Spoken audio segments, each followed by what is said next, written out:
Well, guys, today's the day where we put the mercury aside. We come back to it for another day. So I'm done working on it. So we're going to be putting an Evinrude 115 on instead of the 90 V4. This apparently all runs. It's a couple $100. Well, it's like $700. But apparently it runs. So we're switching it out today. Let's get to it. We got the crane set up in the back of the truck. I'm gonna pick this one up, get rid of that. And what I think we're gonna do is we're gonna slide this out off the end, tie this back so it can't fall out, pick the motor up, and back the boat to the back of it and go off of there. Let's get at it. It's time to get this boat in the water and actually go fishing. Yeah.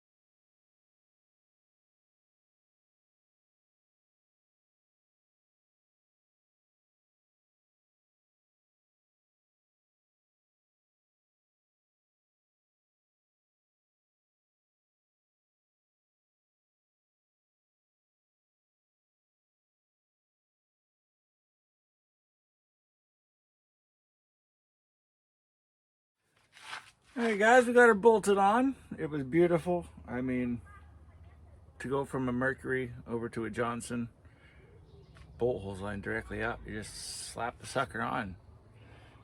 Anywho, now we're gonna dig into it. All of a sudden I notice, we got a rotten off lead wire. It's all rotten. So I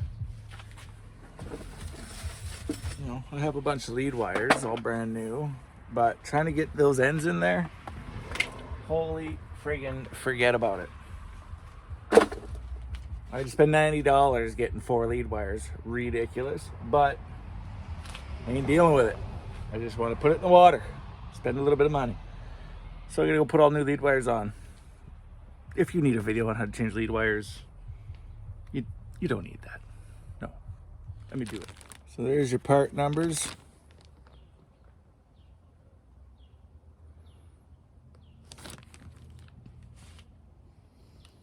Yeah, nice blue ones. Look at those things, they're tiny, eh? Anyway.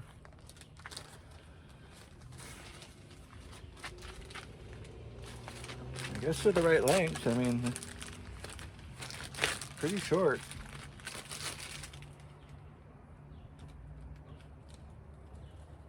Man, this motor turns so easy compared to my other one. Oh. You had to 2-arm it just to move the thing. This thing, you just, oh, so nice. It's never been in the ocean, so that makes me happy. All right, I'm not doing a whole video on changing lead wires. That's ridiculous. Here's a fun fact, guys. Trying to get the lead wire back onto the coil. Yeah, actually gotta take this top bolt out and rock her because it hits. You can't get it on. So take the bolt out, rock it,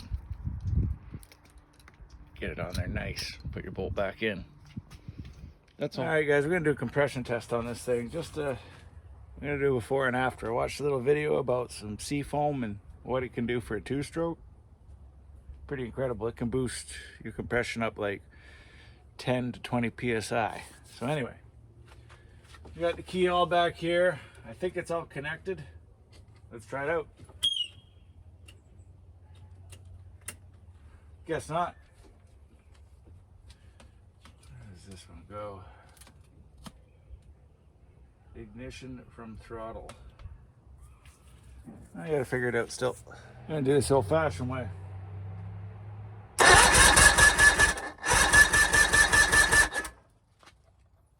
Sounds good.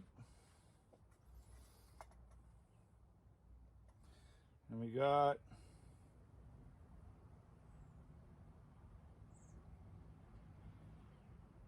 one, 110, roughly 110.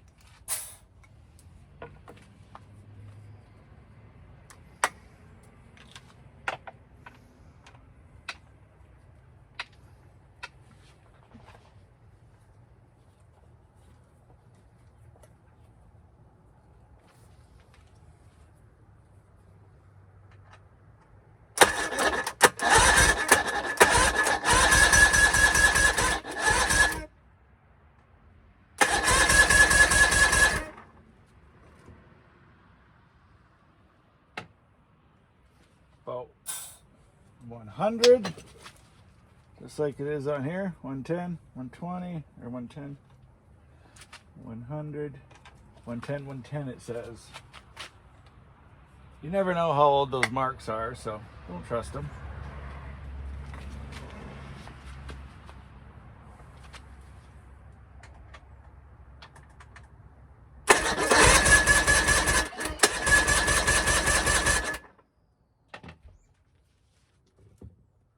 $112, $113.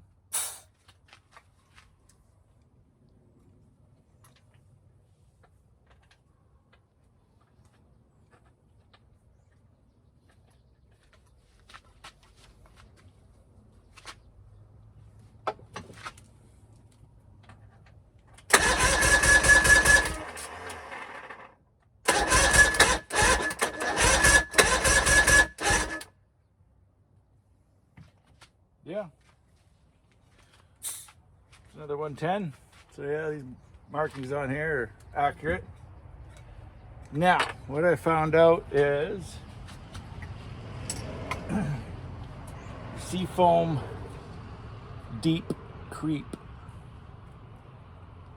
This stuff is supposed to work pretty damn good. So you can let it sit in there overnight. What it does is it loosens all the carbon and sticky gunk around your cylinder rings, or your pistons and the rings, right? Loosen them all off so they seat real good.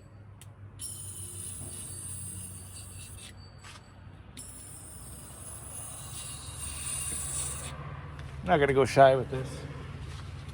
Go heavy. Ooh.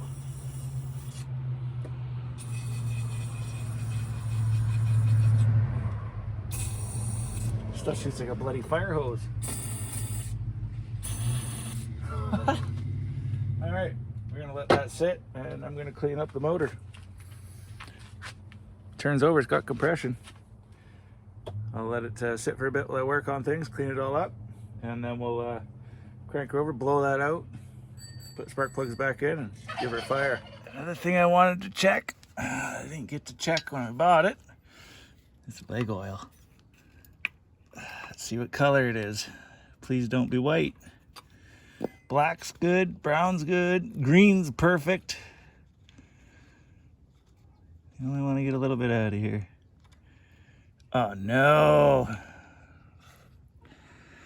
Well, seals are gone in the leg. That sucks.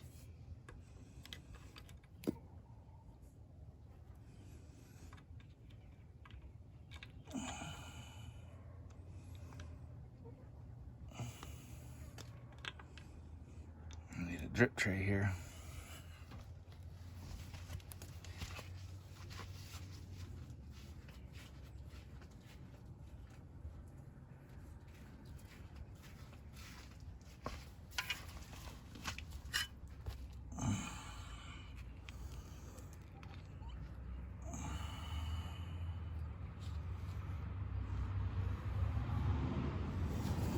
That's unfortunate.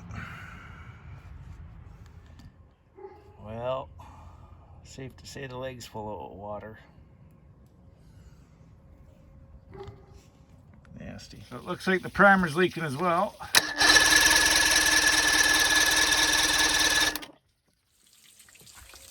Dump some fuel in it. And that'll start to go.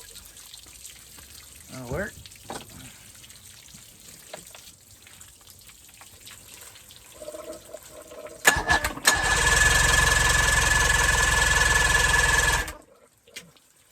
Let's say there's no spark.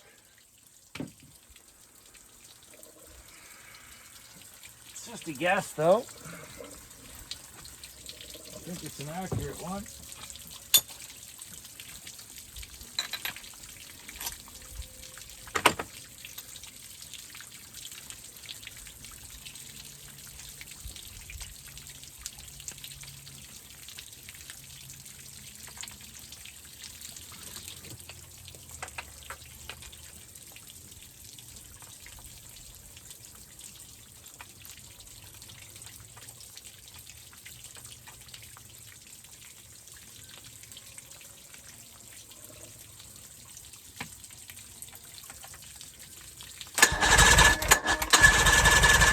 No spark. Funny, buddy, this little black wire was cut and broken off, and it went right there. So I disconnected it, and it fucking farted. Here, check it out.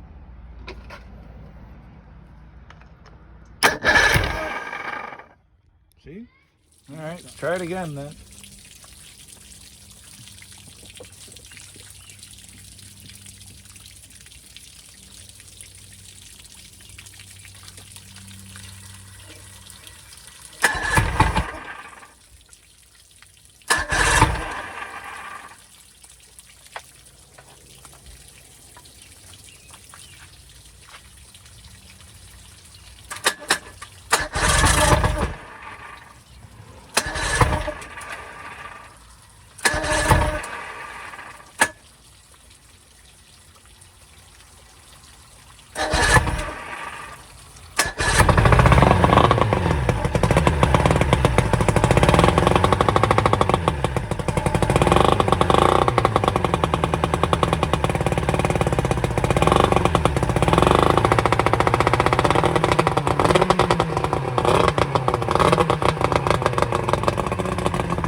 Well, it runs.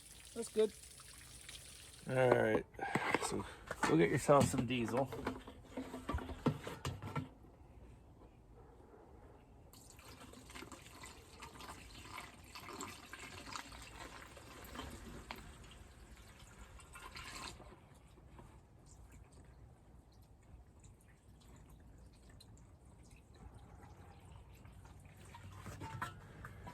All right.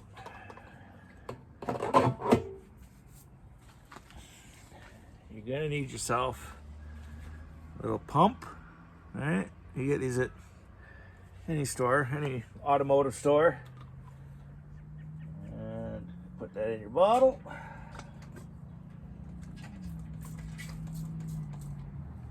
Then you got your setup. So, you screw into the, oh, look at it go, the bottom hole down here. Right, your bottom hole there. You're gonna screw this end into there, and you're gonna keep pumping until it comes out this hole here. All right, so fill from there until it comes out here, and put the leg down. I'm gonna go do that. All right, just like that. I leave it plugged. I cap the top, and I'm gonna leave it sitting like that overnight. I'll run it in the morning, flush it out, fill it full of oil, should be good. What I noticed the problem was, why it was getting water, the bottom drain didn't have no seal on it. It's the most common problem. Nylon little gasket's gone. Always put some, make a gasket on there as well and stick it on. I mean, that thing's underwater. And that's the most common issue, to suck in water into your leg, besides, you know, your seals and stuff in there. But yeah, guys, fill it up full of diesel. Tech tip.